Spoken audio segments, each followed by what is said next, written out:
Bendito Padre Celestial, gracias te damos por todo lo que tú nos das, Señor, por tu palabra. Yo te ruego, Señor, en esta mañana que seas tú consolando nuestras vidas y nuestros corazones por medio de lo que, Señor, vamos a estudiar. Guíanos, Padre bendito, y esfuérzanos. Te lo pedimos con todo nuestro corazón, en el nombre de Cristo Jesús.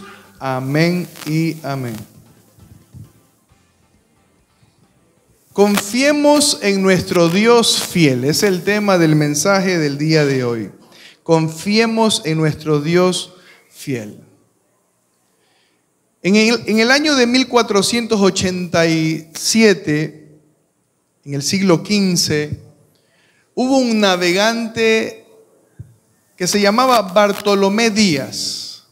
Y este hombre, explorador, viajero, se enfrentó a uno de los lugares más peligrosos del mundo.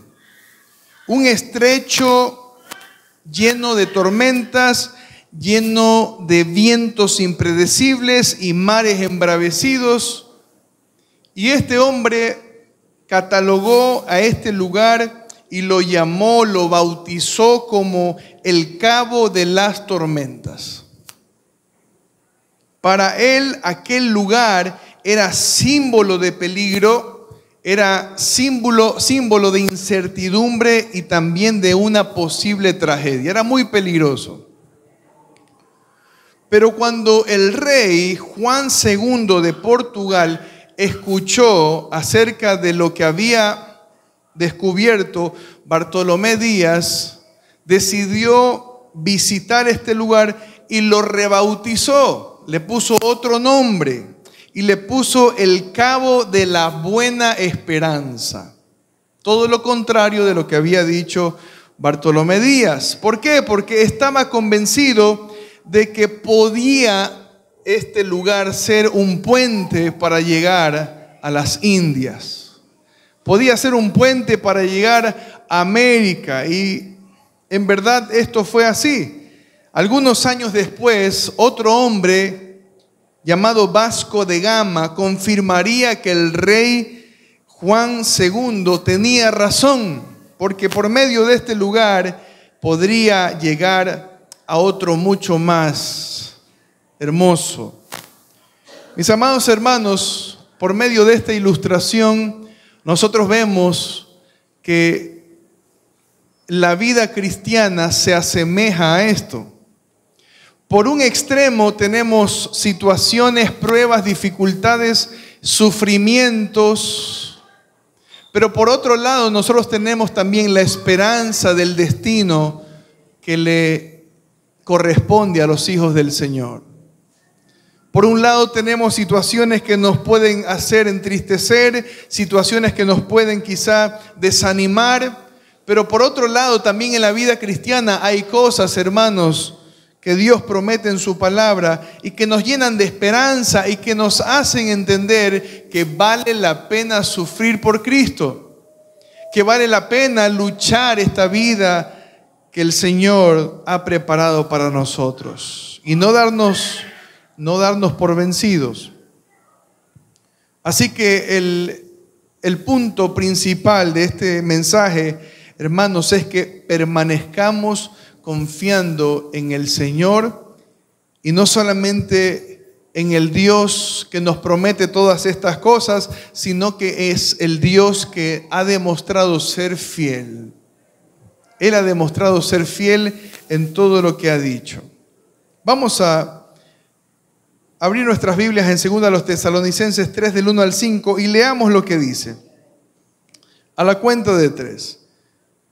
1, 2 y 3. Por lo demás, hermanos, orad por nosotros, para que la palabra del Señor corra y sea glorificada, así como lo fue entre vosotros, y para que seamos librados de hombres perversos y malos, porque no es de todos la fe.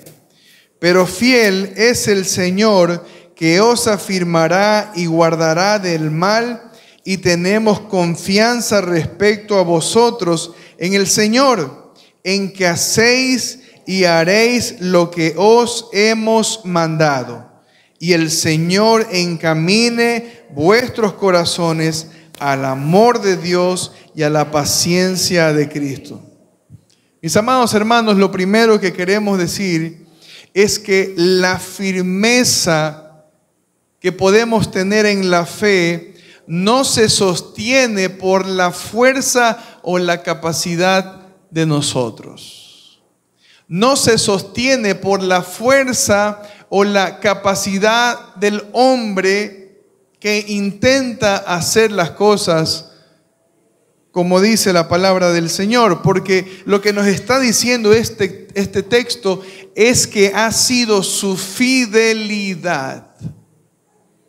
Mis amados hermanos, nosotros podemos confiar y en ese sentido podríamos declarar que si estamos hasta este punto de nuestra vida cristiana, ha sido por el Señor.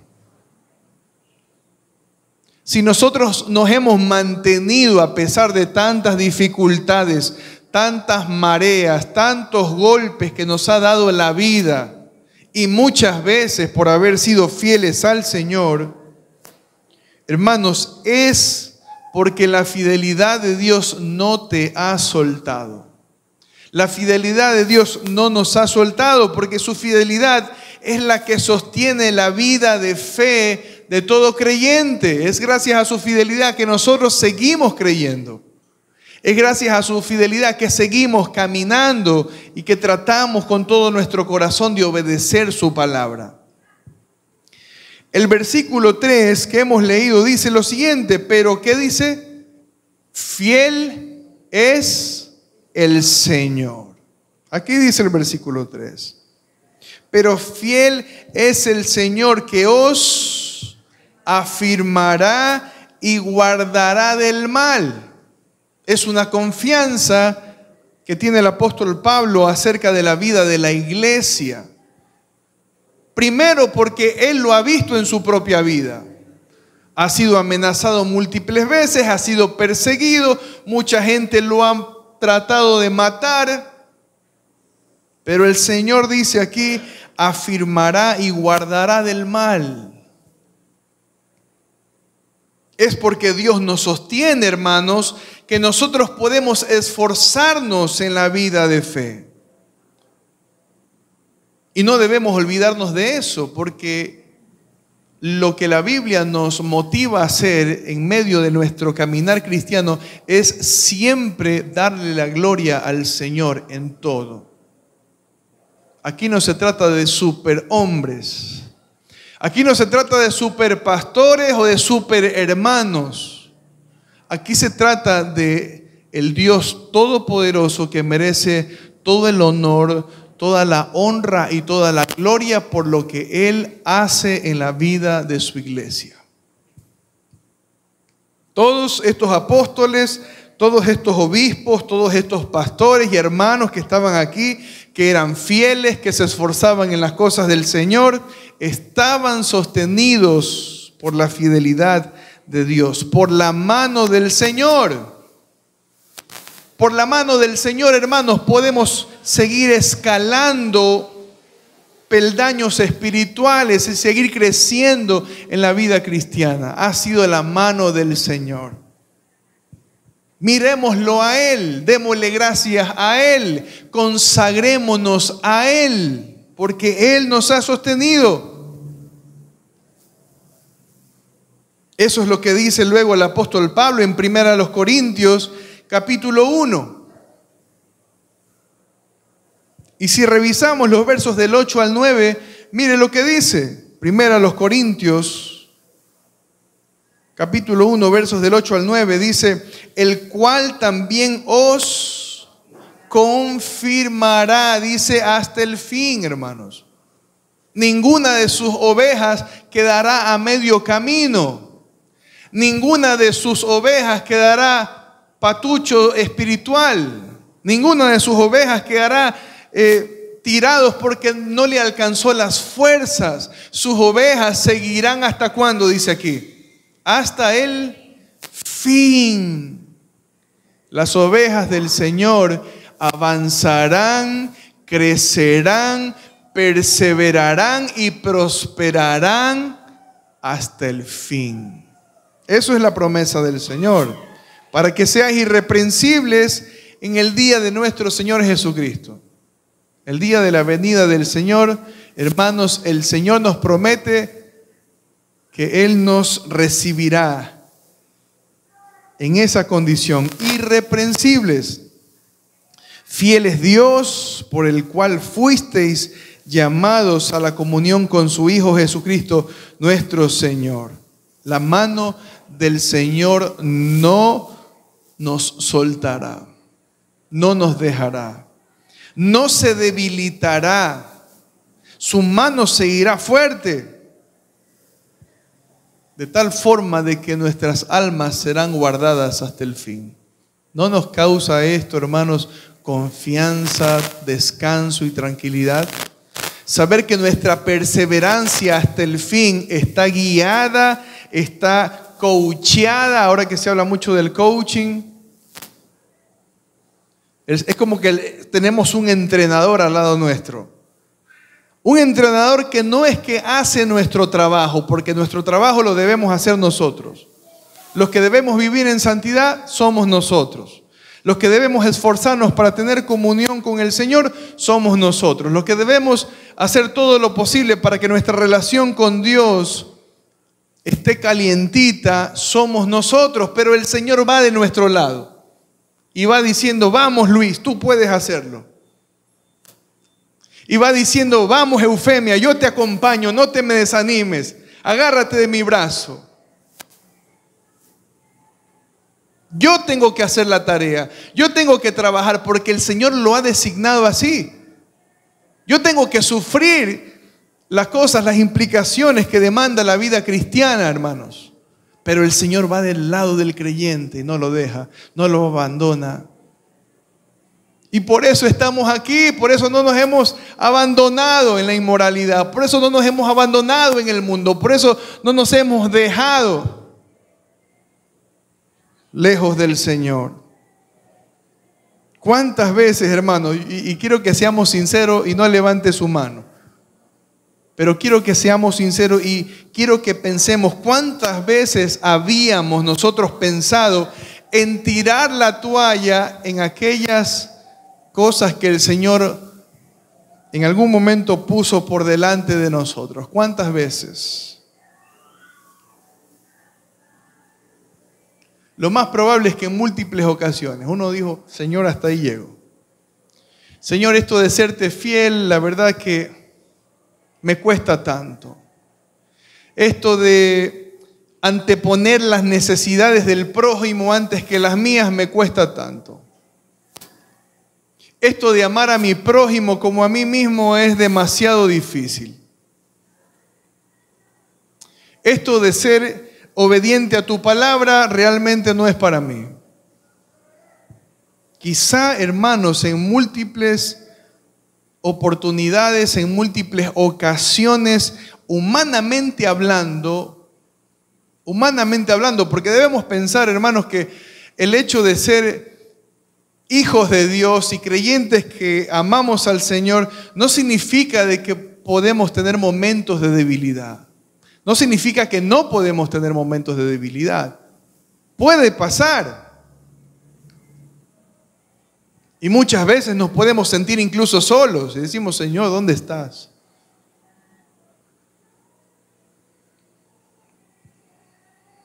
O aún más, quizá, cuando hay oposición para avanzar en nuestra vida cristiana. Nos podemos sentir así, solos.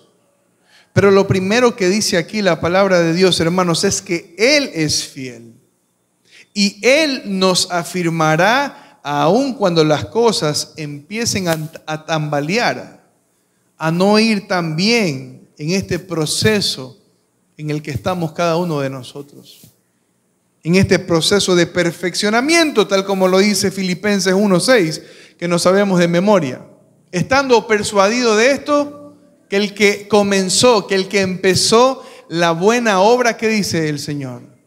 la perfeccionará hasta el día de Jesucristo. Sí, el Señor perfeccionará, pero el proceso, hermanos, es un proceso y es un camino de sufrimiento. Escuchaba a alguien hace algunos días atrás que animaba a la iglesia y le decía: hermanos, Dios quiere que tú seas feliz. Dios quiere que tú seas feliz. Y a veces empezamos a armar la vida cristiana como una cosa fácil, como el estar exento de todo sufrimiento y el estar exento de toda lucha espiritual. Y sí tendremos y experimentaremos el mayor gozo de nuestras vidas. Y sí experimentamos actualmente la paz del Señor y el gozo del Señor. Pero el mundo el día de hoy lo que pinta es una felicidad a cambio de ningún precio. Una felicidad simplemente porque me la merezco, porque trabajo duro. Una felicidad porque muchas cosas en mi vida estoy haciendo y realmente no puedo obtener otra cosa distinta que ser feliz en esta vida. Y si hay alguien que no me permite ser feliz, entonces mejor las cosas se acaban allí. Y por eso vemos muchos matrimonios disueltos. Porque el hombre le dice a la esposa: ya no soy feliz contigo. Ya tú no me haces feliz, y estamos siempre exigiendo y exigiendo cosas, demandando cosas como si el matrimonio fuera un contrato. Realmente el matrimonio es un pacto. No es que si tú me das yo te doy, no, yo he prometido delante del Señor amar a mi esposa como sea que ella esté. Puede ser que cuando yo me haya casado mi esposa está muy delgadita, muy en buena forma. Puede ser que cuando yo me haya casado con mi esposa, ella haya estado en un buen momento emocional y muchas cosas positivas, y todo es color de rosa, porque así es el enamoramiento, hermanos. Pero el Señor nos impulsa a seguir aun cuando las cosas no van bien. Los esposos deben seguir amando a sus esposas hasta el día de su muerte. Y las esposas deben respetar a sus esposos hasta el día de su muerte. Ese es el pacto, porque el pacto es: yo te voy a amar a pesar de esto, de esto, de esto, en la salud, en la enfermedad, en la riqueza, en la pobreza, en tu mejor estado de ánimo o si tu estado de ánimo no es el mejor ahora. Ese es el pacto. Y eso es lo que el Señor produce en nosotros a pesar de las dificultades. Seguir adelante. Porque su fidelidad no nos ha soltado. Mire lo que dice la segunda parte del verso 3. Pero fiel es el Señor que os afirmará, pero también dice que nos guardará del mal. No solamente por la fidelidad del Señor, hermanos, seremos afirmados en este camino, también Él promete ser guardados de todo mal. De todo mal. Su diestra nos sostiene. Algunas versiones mencionan la palabra que dice aquí mal como maligno. Y me gusta mucho más esta diferencia, porque realmente detrás de todo el mal que puede venir a nuestra vida, la palabra del Señor nos enseña que está detrás de todo eso el enemigo, Satanás.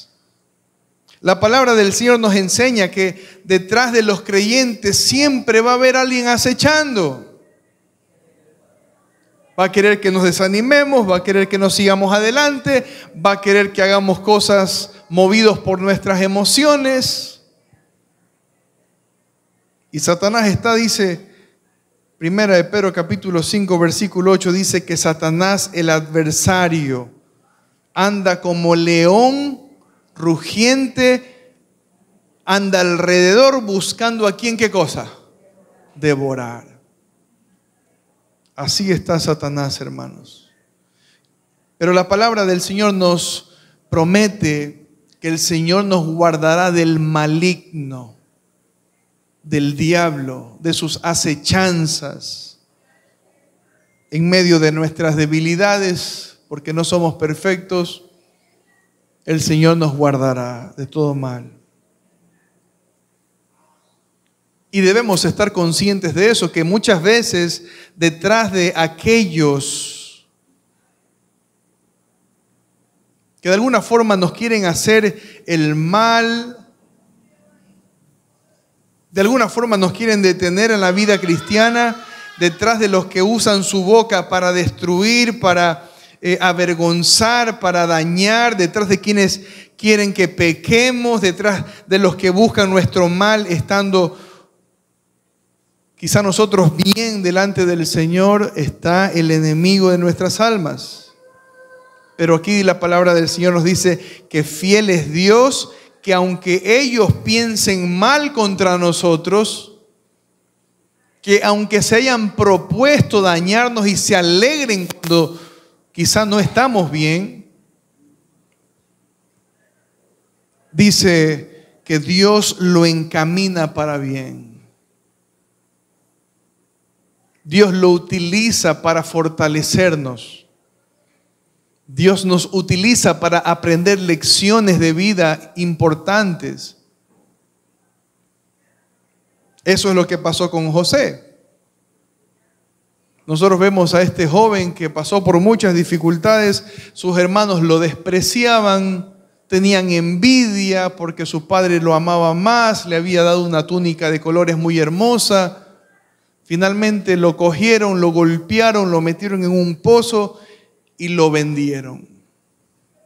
Pero no sabían que Dios estaba utilizando esta aflicción, que Dios estaba tornando toda esta dificultad y esta persecución para promoverlo, para bendecirlo y para traer bendición también a ese pueblo y a esos hermanos malos. Revisemos lo que dice Génesis capítulo 50, versículo 20.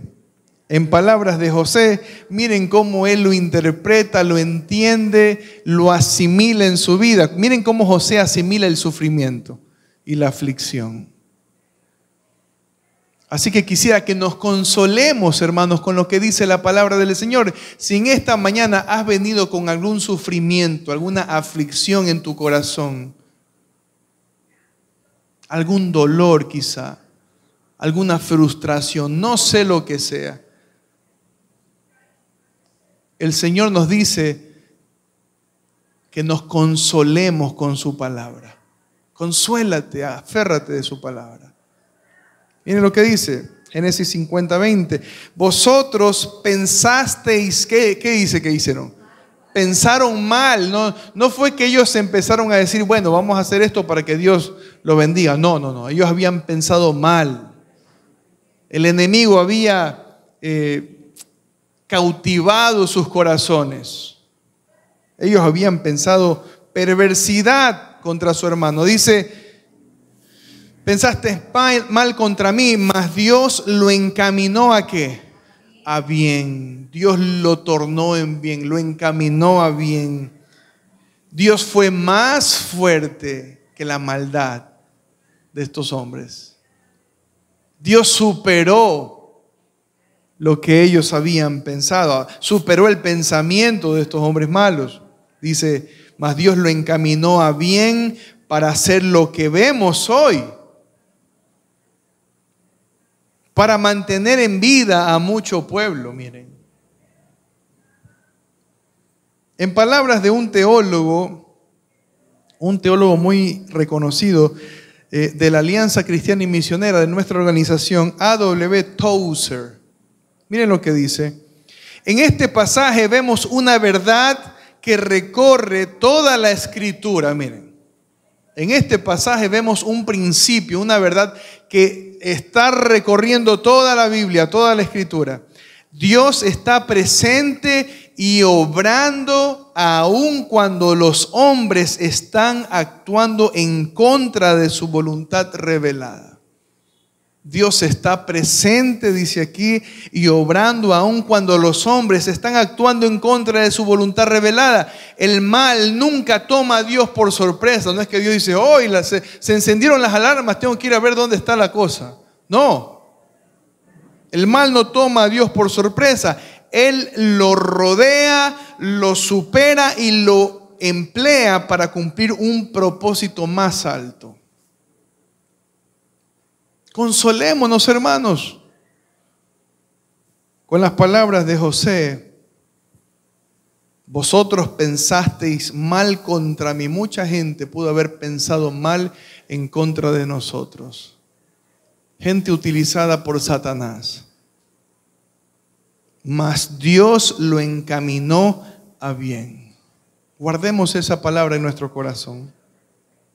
La primera cosa que hemos dicho, hermanos, es que la firmeza en la fe, la firmeza en las cosas del Señor no se sostiene por la fuerza o la capacidad del hombre. Yo tengo que trabajar, yo tengo que vivir en santidad, debo ser obediente, debo hacer todo lo que Dios me manda.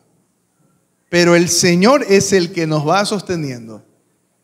Él nos agarra fuerte, nos toma de la mano y nos permite seguir avanzando. La segunda idea que quiero compartirles acerca de este pasaje es que el Señor encamina nuestros corazones hacia permanecer en su buena voluntad. El Señor encamina nuestros corazones hacia permanecer en su buena voluntad. No solamente que Él nos lleva de la mano, sino que nos encamina para que su buena voluntad se cumpla en nuestras vidas.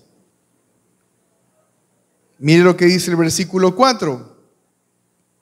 Y tenemos confianza en el Señor respecto de vosotros, en que hacéis y haréis lo que os hemos mandado. Tenemos confianza. El apóstol Pablo se sentía confiado en que ellos iban a obedecer. No solamente la palabra iba a entrar en sus oídos, sino que también ellos iban a obedecer. Dice que ellos hacen y harán lo que les han mandado. Mis amados hermanos, este pasaje nos enseña algo muy importante. Y es que los creyentes, la iglesia del Señor, hace y seguirá haciendo lo que dice la palabra de Dios. No hay tal cosa de que era creyente y después ya no fue creyente. Porque los creyentes hacen y seguirán haciendo. No es que en una temporada lo hice y luego ya no lo hice. No. El creyente se manifiesta, se deja ver porque hace y seguirá haciendo lo que dice la palabra del Señor. Porque su corazón ama al Señor. Y porque Dios conoce su corazón. Porque todos nosotros podemos decir, sí, Dios conoce mi corazón. Sí, Dios conoce tu corazón. Pero como Dios conoce tu corazón, tú debes hacer y seguir haciendo lo que dice su palabra. Una vez escuché a un hermano que tenía muchos años en la iglesia, ya era mayor. Y decía, ya no voy a predicar porque ya he predicado bastante, así que ahora le toca a otro. Ya no voy a seguir a cargo de la enseñanza bíblica porque ya he enseñado bastante, ahora sí le toca a otro. Cuando el Señor, hermanos, nos encomienda algo, es para hacerlo y para permanecer haciéndolo. Eso es lo que está diciendo el apóstol Pablo aquí. Esa es nuestra confianza de que ustedes lo hacen y lo haréis. Haréis todo lo que hemos mandado. Pero algo interesante que también nos dice la palabra del Señor es que la confianza de Pablo no recae en ellos. Aparentemente recae en ellos. Yo confío en ustedes. Aparentemente está diciendo yo confío yo confío en Jenny, yo confío en John, aparentemente, pero no es así. Lo que está diciendo es, yo confío en el Señor, que ustedes lo van a hacer. O sea, su confianza es en el Señor. Porque, hermanos, nosotros no somos independientes del Señor. Dice la Biblia que el momento que el pámpano se desliga del tronco de la vid, ¿qué pasa? Se seca, se muere y es echado al fuego. Nosotros no somos independientes del Señor, por eso hemos repetido que la gloria es del Señor. Démosle gracias al Señor porque nos permite seguir adelante en la vida cristiana. Esa confianza es en el Señor, para hacer lo que dice su palabra. El apóstol Pablo se va tranquilo después de haber pasado tiempo con ellos. Les escribe una carta, ya no los veía, probablemente había escuchado acerca de su testimonio, pero su descanso era el Señor. El Señor. No siempre vamos a poder estar, hermanos, en todos los lugares. No siempre vamos a poder estar con ese mismo grupo de estudio bíblico. No siempre vamos a poder estar en la misma iglesia. Eso es algo que nos pasa a todos. Pero la confianza que tenemos de que los hermanos a quien hemos discipulado, pero la confianza que tenemos de que a esos hermanos a quien muchas veces le predicamos la palabra, la confianza que tenemos por aquellos que por mucho tiempo los aconsejamos y les guiamos en la palabra del Señor, nuestra confianza en el Señor, que ellos seguirán adelante. Aquí no hay pastores dependientes. Aquí no hay ningún Mario dependiente. No me necesitan a mí para seguir adelante, porque ustedes son la iglesia y tienen al Rey de Reyes y Señor de Señores acompañándolos y fortaleciéndolos para impulsarse en la vida cristiana. Nosotros no seguimos a pastores, no seguimos a hombres. Aquí no hay un pastor específico que es el que puede hacer crecer la iglesia y sin ese pastor no se puede. No, es el Señor. La confianza es en el Señor. Descansamos en el Señor. Si el apóstol Pablo no hubiera confiado en el Señor, probablemente no se hubiera ido de Tesalónica. Dice, yo me tengo que quedar en Tesalónica porque yo apenas me voy, después estos hermanos se van a desviar de las cosas del Señor, así que mejor yo me quedo con ustedes toda la vida. No, les deja el evangelio, les enseña lo que tiene que hacer y se va a Galacia. Y después se va a Filipos y después se va a Tesalónica y después se va así a muchos lugares, confiando en que el Señor preservará a su iglesia. El Señor lo preservará. Quizás los pastores muchas veces nos sentimos tentados a hacernos padres de la iglesia, ¿no? A tomar a la iglesia como que la iglesia fueran nuestros hijos. Pero no es así. Es nuestro Padre Celestial el que nos sostiene de la mano. A Él le debemos todo. Hemos dicho que los creyentes hacen y seguirán haciendo lo que dice la palabra del Señor. Pero también se mantendrán firmes en evidenciar el amor de Dios en sus vidas y en perseverar con paciencia, así como Cristo.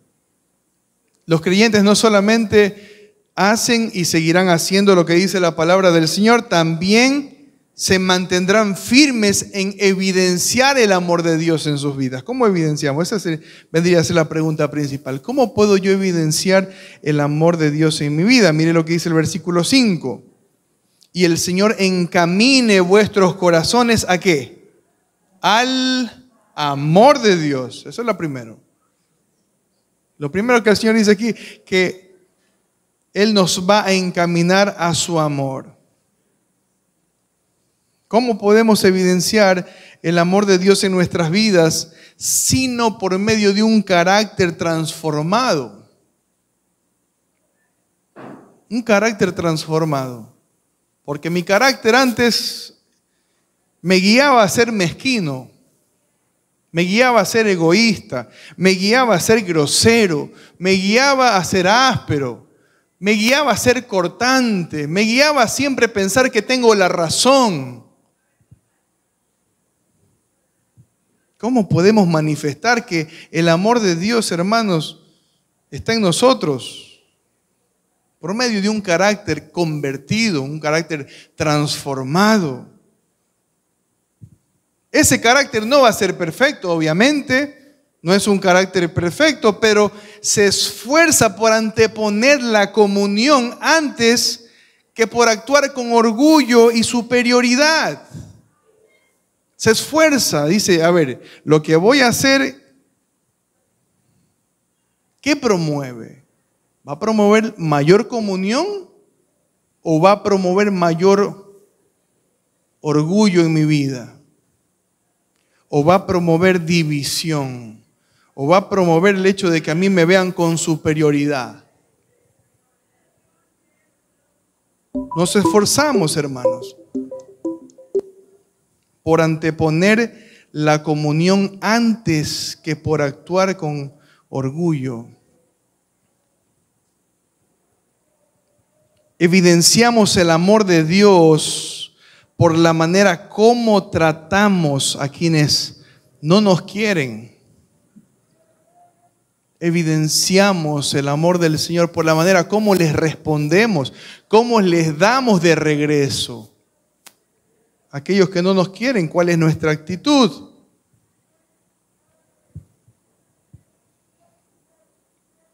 Esto no significa, hermanos, que no vamos a poner límites, quizá a un maltrato o alguna forma negativa en que nos puedan tratar. Debemos poner límites, pero sin actuar con venganza. El Señor Jesucristo ponía límites. El Señor Jesucristo no estaba tratando de hacerse amigo de los fariseos o amigo de los enemigos del Evangelio, porque ellos eran enemigos del Evangelio, estos hombres religiosos.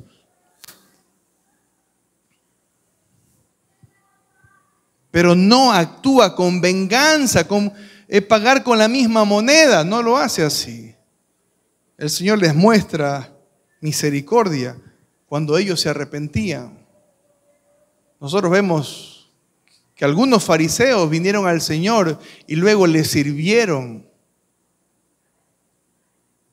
Como dice aquí 2 Timoteo capítulo 2, versículos 24 al 25.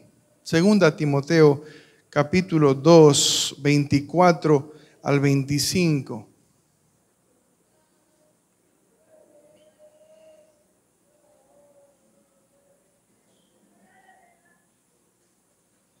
¿Qué dice aquí? Porque ¿quién? El siervo del Señor, dice aquí. El siervo del Señor no debe ser contencioso, sino amable. La pregunta es, ¿cómo estamos actuando nosotros? ¿Como contenciosos o como amables?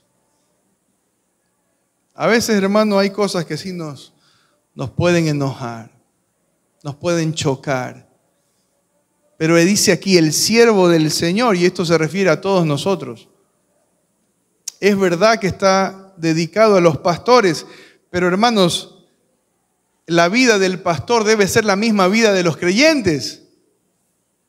Porque el pastor es un creyente más, que simplemente tiene que ser ejemplo para la congregación, para la grey. Pero las ordenanzas para los pastores son las mismas ordenanzas para ¿quién? Para la iglesia. El siervo del Señor dice aquí, no debe ser contencioso, sino amable para con todos, apto para enseñar. ¿Cuántas veces queremos corregir sin enseñar?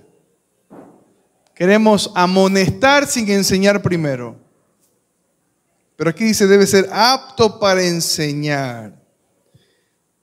Sufrido, dice aquí, sufrido, que con mansedumbre corrija a los que se oponen, por si quizá Dios les conceda que se arrepientan para conocer la verdad.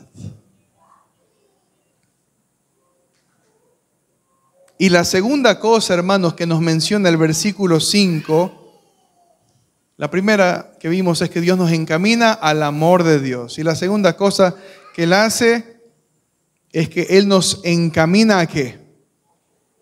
A la paciencia de Cristo. Él nos encamina a la paciencia de Cristo. Alguien dice por ahí, no le pidas al Señor paciencia porque te va a dar paciencia a punta de palo. No le pidas, no ores por paciencia. No, aquí el apóstol Pablo dice que el Señor les encamine a su paciencia. Que desarrollen paciencia. Que caminen en paciencia. El mayor ejemplo, hermanos, que tenemos de paciencia es el ejemplo del sufrimiento del Señor, sus padecimientos por amor a sus escogidos. La Biblia nos enseña y nos dice, maridos, amad a vuestras mujeres, así como Cristo amó a la iglesia y se entregó, sufrió, padeció, agonizó por ella. La paciencia de Cristo es nuestro principal ejemplo para ser fieles y amantes de nuestras esposas. Esposos y varones que están aquí. Sí, Mario, pero tú no conoces a mi esposa cómo es. Pero aquí me dice el Señor que así como Él tuvo paciencia con su esposa, porque se entregó por ella, porque padeció por ella y no se desanimó, no tiró la toalla, así mismo nosotros. Y vamos a necesitar paciencia, hermanos, en la vida cristiana. Vamos a necesitar desarrollar paciencia. El que no tiene paciencia va a caer en muchos huecos. Va a tropezar, va a desviarse. Hay que tener paciencia. Va a tomar decisiones precipitadas, apresuradas. Y luego se va a arrepentir y va a decir, por gusto hice esto. Por gusto dije esto. Debemos tener paciencia, hermanos, no solamente para lidiar con otros, porque a veces pensamos, bueno, si tengo que tener paciencia con mi esposo, paciencia con mi esposa. No solamente para lidiar con otros, hermanos, para lidiar con nosotros mismos. Una vez escuché a un pastor decir, y me le he robado ahora el pensamiento y la frase, pero tengo que ser honesto y decir que lo copié de un pastor. Y él decía que la primera oveja a quien él le cuesta pastorear no se encuentra en la congregación. Está aquí.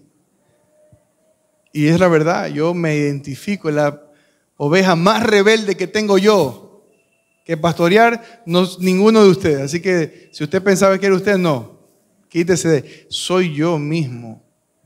Soy la oveja más rebelde que tengo que pastorear.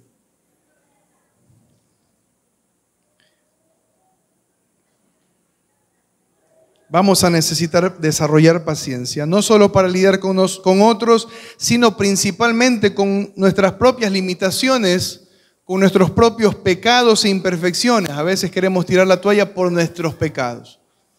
Y decimos, Señor, siempre estoy fallando en esta área de mi vida. Antes de ver, hermanos, lo que tiene nuestro prójimo, antes de ver lo que nuestro prójimo, nuestros hermanos, nuestros vecinos o nuestros cónyuges no hacen bien, debemos mirar con atención lo que aún nos hace falta.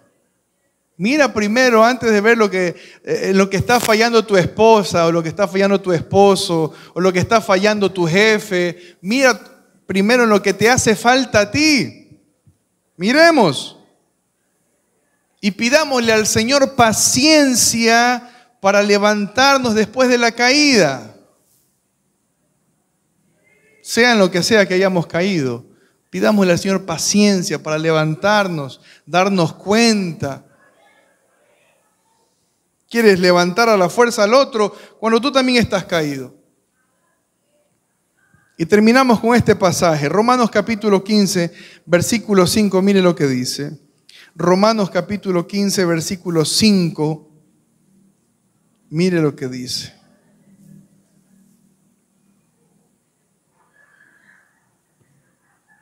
pero el Dios de la paciencia y de la consolación os dé entre vosotros un mismo sentir según Jesús.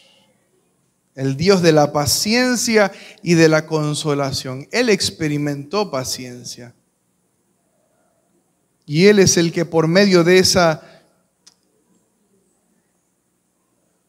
humanización, Él nos puede comprender y nos puede consolar. Él sabe cómo nos podemos sentir en algún momento, porque Él lo padeció todo, por ti y por mí. Así que, antes que tratarnos de consolar por medio de cosas que no son buenas, acerquémonos al Señor de toda consolación y que sea Dios consolando nuestros corazones y pensamientos. No actúes precipitadamente. No actuemos precipitadamente. No nos apresuremos en decidir en cosas malas. Acerquémonos al Dios de toda consolación. Dice, Él os dé entre vosotros un mismo sentir según Cristo Jesús. El mismo sentir. Todos nosotros. Yo espero, hermanos, que este sermón, que este mensaje, así como me ha impactado a mí, el Señor por medio de su palabra, también todos nosotros tengamos el mismo sentir. Todos nosotros caminemos al mismo ritmo. Nuestro Dios es fiel. Él sostiene la vida del creyente aún en medio de toda oposición. Él es el Dios de consolación. Y vamos a pedirle al Señor que nos ayude en esta responsabilidad de andar como Él anduvo, con la paciencia que Él tuvo a la iglesia y la tiene todavía. Bendito Padre Celestial, gracias te damos, Señor, por darnos el gozo, Señor, darnos el privilegio de escuchar tu dulce voz, la voz que viene directamente, Señor, de tu palabra. La voz, oh Dios, que nos consuela, que nos guía, que nos corrige también. Para confiar en ti que eres fiel, Señor. Aun cuando hayamos pensado que no podemos seguir más.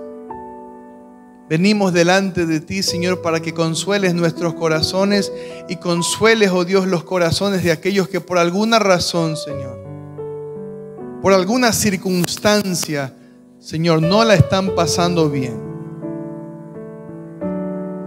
O no lo estamos pasando bien. Gracias te damos, Señor, porque impactas nuestras vidas con tu palabra, Señor, y podemos descansar en ti. Síguenos guiando hacia todo lo que, Señor, produzca paz en nuestra vida.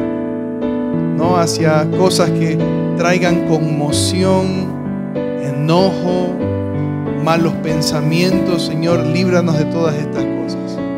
Te lo pedimos porque tú eres bueno, porque tú eres fiel, Señor. Y toda la gloria sea a ti, porque, Señor, hemos visto en tu palabra que tú nos afirmas y tú nos afirmarás. Tú nos confirmarás, oh Dios, hasta la venida de nuestro Señor Jesucristo. En el nombre precioso de nuestro bendito Jesús. Amén y amén. Que Dios me los bendiga, mis amados hermanos.